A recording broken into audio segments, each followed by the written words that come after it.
Hello, it's Taylor Glass here, and I'm here today with one of my fellow directors of GITA, Dan.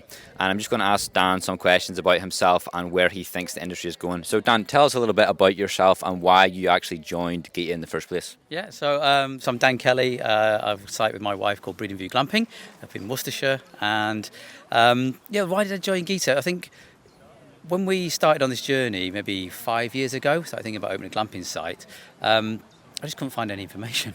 I was really searching around, who can I talk to, where do I go to get help, how do you set these things up, right? So I had a vision and a dream, but didn't know how to make it come reality. So Anyway, we muddled our way through it, and we met some of the other guys, met Derry, who's obviously our chair and stuff, and I thought, what a great community, and I got some great really kind of nuggets and some really nice advice off people like that.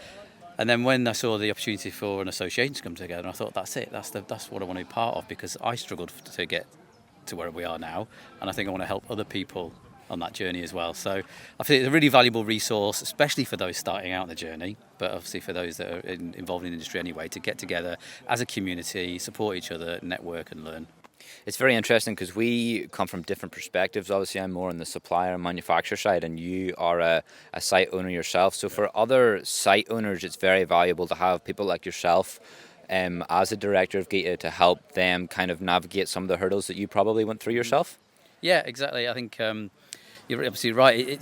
There's so much to think about that you didn't even know you have to think about when you're building a glamping site, from when you're planning, or whether it's how to get rid of the wastewater, sewage, cleaning. There's so much that you don't know, and most of it is learned through hands-on experience and making lots of mistakes. Yeah. And luckily within the team at GITA, we've got guys who've been doing this for 20 odd years who've seen it, done it, plunged the sewers with cleared everything out. They've done it, and so you get real genuine advice and help and support by being part of GITA, and that's, I think I'd say it's invaluable, really. You're going to kind of shortcut that learning curve so fast.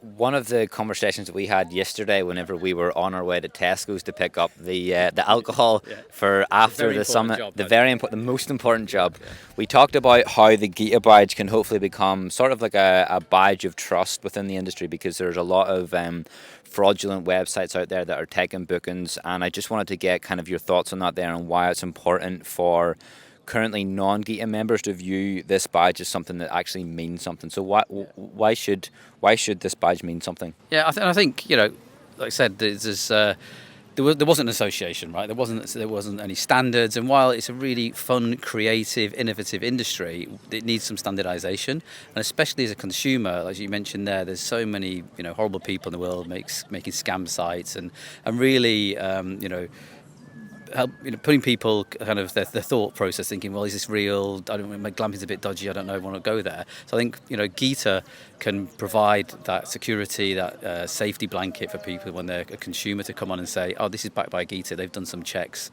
and I think that as an industry, as an association in the industry, it's our job to be kind of custodians and guardians of that. I think we could do some very simple checks. I've done Companies House, have they filed accounts? Has someone spoken to these guys? Can someone vouch for them? Really simple stuff to help, not just raise the standards, but for those consumers as well, to give them confidence to invest in glamping. Yeah.